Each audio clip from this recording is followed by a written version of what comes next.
الحمد للہ وکفا والصلاة والسلام علی عبادہ الذین اصطفیٰ اما بعد فاعوذ باللہ من الشیطان الرجیم بسم اللہ الرحمن الرحیم لن تنالوا البر حتی تنفقوا مما تحبون صدق اللہ العلی العظیم وصدق رسولہ النبی الامین الکریم ونحن علی ذلک لمن الشاہدین والشاکرین والحمد للہ رب العالمین مولاي صلی وسلم دائما ابدا علی حبیبک خیر الخلق کلہم۔ ہمیشہ کے لیے رہنا نہیں اس دار فانی میں، کچھ اچھے کام کر لو 4 دن کی زندگانی میں، اے رضا ہر کام کا ایک وقت ہے۔ الحمدللہ شہر اقردول شریف میں بچوں کے لیے اہل سنت کے کئی ادارے دین و سنیت کی خدمت انجام دے رہے ہیں، لیکن لڑکیوں کے لیے کسی دینی ادارے کا انتظام یہاں نہیں تھا۔ تقریباً 25 سال پہلے چند احباب کے اصرار پر کلیۃ البنات گلشن فاطمہ کے نام سے لڑکیوں کے واسطے ایک دینی ادارے کا قیام عمل میں آیا۔ اللہ رب العزت اپنے پیارے حبیب صلی اللہ علیہ وسلم کے صدقہ و طفیل میں بھائی محمد انصار صاحب رضوی جو ہریہر پور کے رہنے والے ہیں، بمبئی میں مقیم ہے، کاروبار ہے، انہوں نے ایک 2 منزلہ مضبوط مکان خرید کر مدرسے کے لیے وقف کر دیا اپنے ماں کے ایصال ثواب کے لیے۔ اچھی خاصی رقم انہوں نے دے کر وہ مکان بھی خریدا، اور پھر جب وہ مکان بوسیدہ ہوا تو اس کی تعمیر میں بھی انہوں نے بھرپور تعاون فرمایا۔ اللہ تعالیٰ انہیں صحت و تندرستی عطا فرمائے اور ان کے والدین کو جنت الفردوس میں اعلیٰ مقام عطا فرمائے۔ صدقہ جاریہ کے یہ کام انہوں نے کیا ہے، یقیناً اس کا ثواب قیامت تک حاجی انصار صاحب کو ان کے والدین کو ملتا رہے گا۔ مگر وہ عمارت چونکہ تنگ ہے اور 3 منزلہ عمارت بچیوں کے لیے ناکافی ہو گئی۔ 25 سال میں ہزاروں بچیاں عالمہ، قاریہ اور بن کر یہاں سے نکل چکی ہیں، پورے ملک میں اسلام و سنیت کی خدمت انجام دے رہی ہیں۔ ہر سال سینکڑوں کی تعداد میں علم دین حاصل کرنے کے لیے کوشش کرنے والی آنے والی طالبات کو محروم واپس لوٹنا پڑتا ہے۔ کچھ احباب کی خواہش اور فرمائش پر ایک وسیع اور عریض زمین تقریباً 11,000 اسکوائر فٹ پر رضولی شریف سے ملی ہوئی حاصل کر لی گئی، اور اس کی باؤنڈری کا کام بھی ہو گیا، نقشہ بھی اس کا پاس ہو گیا۔ الحمدللہ اب اس میں پہلی منزل کے لیے بنیاد ڈال دی گئی ہے۔ حضور قائد ملت شہزادے سرکار تاج الشریعہ قاضی القضات فی الہند حضرت علامہ مولانا مفتی محمد ارشد رضا خان صاحب قبلہ مدد ذلہ العالی کے دست مبارک سے پہلی اینٹ اس میں نصب کی گئی، اور کل سنیچر تھا، کل ہی باضابطہ طور سے اس کی تعمیر کا کام شروع کر دیا گیا ہے۔ نیچے کے پہلی منزل پر گورنمنٹ کے اصول اور ضابطے کے تحت ہر طرف 10، 12 اور 15 فٹ کی زمین چھوڑی گئی ہے تاکہ اگر کوئی ضرورت پڑے تو فائر بریگیڈ کی گاڑی چاروں طرف سے گشت کر سکے۔ اور 9 کمرے تیار ہو رہے ہیں، نماز کے علاوہ ایک بڑا ہال رہے گا۔ ان 9 کمروں میں تقریباً 32 پلر پڑ رہے ہیں۔ ایک پلر میں 1 کنٹل سریا خرچ ہو رہی ہے، لاکھوں روپے کا خرچ ہے۔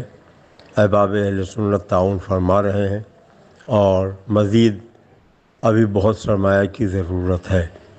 اس لیے اہل خیر حضرات سے ہم گزارش کرتے ہیں کہ اسلامی قلعے کی تعمیر میں بچیوں کے لیے اس دینی گلشن کو آباد کرنے کے واسطے اپنی پاک حلال جائز کمائی ضرور خرچ کریں۔ اللہ تعالیٰ اچھے کام کرنے والوں کا اجر کبھی ضائع نہیں کرتا۔ آقا کریم صلی اللہ علیہ وسلم نے جنگ تبوک کے موقع پر مسجد نبوی شریف سے منبر پر کھڑے ہو کر تعاون کا اعلان فرمایا تو حضرت سیدنا عثمان بن عفان رضی اللہ تعالیٰ عنہ کھڑے ہوئے۔ انہوں نے کہا 100 اونٹ میں سامان کے میں پیش کرتا ہوں۔ سرکار نے دوبارہ صحابہ سے ترغیب دی کہ آپ لوگ بھی حصہ اٹھائیں، تو پھر حضرت عثمان کھڑے ہو گئے۔ انہوں نے کہا 200 اونٹ میں سامان کو میں پیش کرتا ہوں۔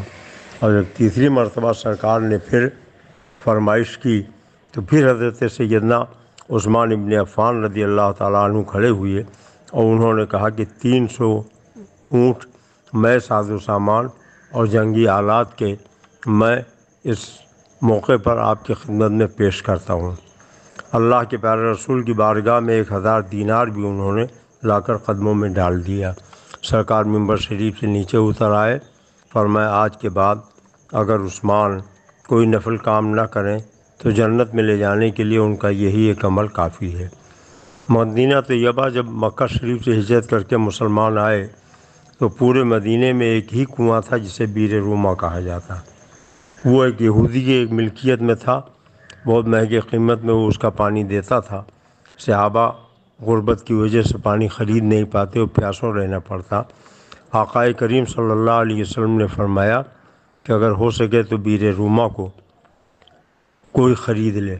حضرت عثمان غنی نے سنا تو تھیلیوں میں انہوں نے درہم و دینار بھرے اور اس یہودی کے پاس پہنچے اور اس سے کہا جو قیمت مانگتا ہے مانگ، میں تجھے پیش کرنے کے لیے آیا ہوں۔ اس نے جتنی قیمت بتائی کہا پورا تو نہیں، آدھا کنواں میں بیچوں گا، آپ اتنی قیمت دے دیجیے۔ آپ نے منہ مانگی قیمت دی اور آدھا کنواں اس کا خرید لیا۔ تو یہ پایا کہ ایک دن مسلمان اس میں پانی پئیں گے اور نکالیں گے، دوسرے دن یہودی کی ملکیت میں یہ رہے گا۔ مسلمان اپنے دن میں اتنا پانی نکال لیتے کہ پھر دوسرے دن کسی کو خریدنے کی ضرورت نہیں پڑتی۔ آخرکار اس یہودی نے آ کر حضرت عثمان سے کہا کہ اب وہ بقیہ آدھا بھی آپ ہی خرید لیجئے۔ انہوں نے منہ مانگی قیمت دے کر خرید لیا اور سرکار کی بارگاہ میں آ کے عرض کیا یا رسول اللہ وہ بیر روما اب بجائے اس یہودی کے میری ملکیت ہو گئی، میں نے خرید لیا ہے، میں اسے اللہ کے لیے وقف کرتا ہوں۔ اللہ کے پیارے رسول نے فرمایا کہ اللہ تعالیٰ تمہیں اس کے بدلے میں جنت میں چشمہ عطا فرمائے گا۔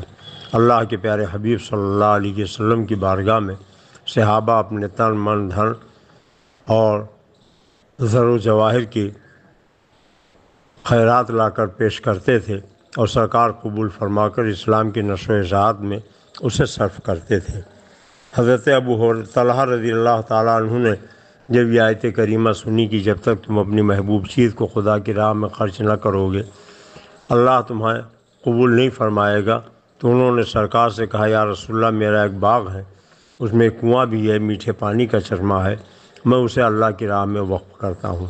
اسی طرح ایک صحابی رسول حضرت ابو درداء ہیں، ان کا بھی مدینہ طیبہ میں ایک باغ تھا، بہت اچھا باغ تھا، مدینہ کا سب سے اچھا باغ وہی مانا جاتا تھا، اور مدینہ طیبہ کے اس باغ میں بہت اچھے کھجوروں کے پھل آتے تھے، میٹھے پانی کا چشمہ بھی تھا۔ حضرت ابو درداء اپنے بچوں کے ساتھ اسی میں رہائش بھی کرتے تھے۔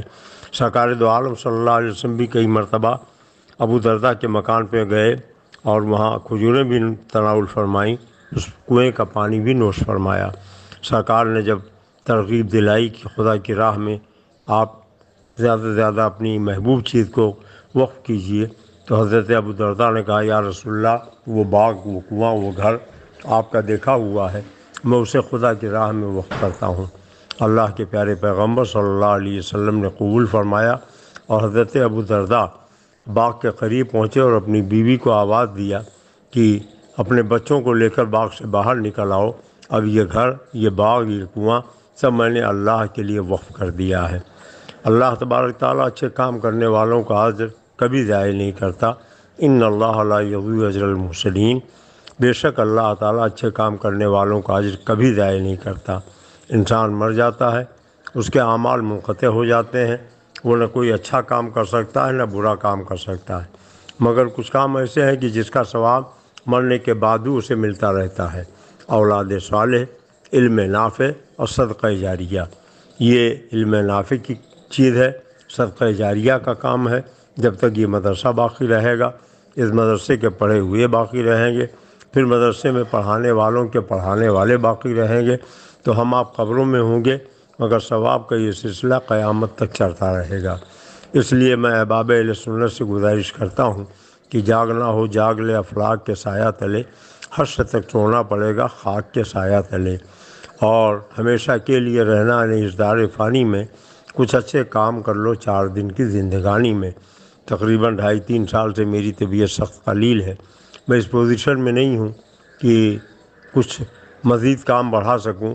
الحمدللہ 3 ادارے اسلام و سنیت کی خدمت انجام دے رہے ہیں، مگر اللہ تعالیٰ حاجی محمد امین صاحب کڑیا علیہ رحمت و رضوان کے قبر پر اپنے رحمتوں کی بارش نازل فرمائے۔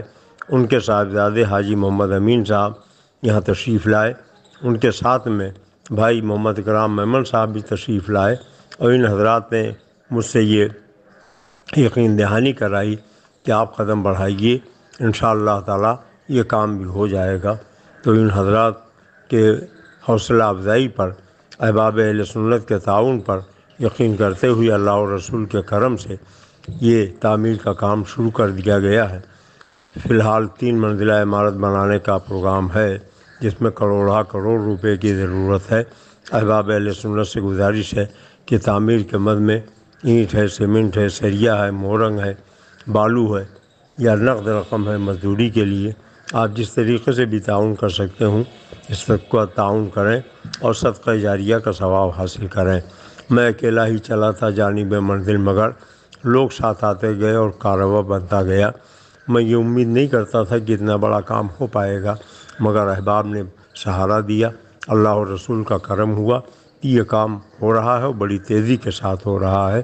اس لیے احباب اہل سنت سے میری مؤدبانہ گزارش ہے کہ جیسے دارالعلوم مخدومیہ ریلوے اسٹیشن کے پاس اور محلہ سفیانہ کے دارالعلوم مخدومیہ کی فلک بوش عمارتیں اسلامی قلعے آپ نے تعمیر کروائے ہیں، کلیۃ البنات گلشن فاطمہ کی عمارت بھائی محمد انصار صاحب نے خرید کے اور اس کی دوبارہ تعمیر کروائی ہے، اسی طریقے سے اس جدید عمارت کو کلیۃ البنات گلشن فاطمہ کے لیے جلد سے جلد تعمیر کا کام مکمل کروائیں تاکہ وہاں بھی تعلیمی سلسلہ شروع ہو سکے۔ اللہ تبارک تعالی ہم سب کو نیکیوں کی توفیق عطا فرمائے اور مسلک اعلیٰ حضرت پہ خاتمہ بالخیر عطا فرمائے۔ وما علینا الا البلاغ۔ السلام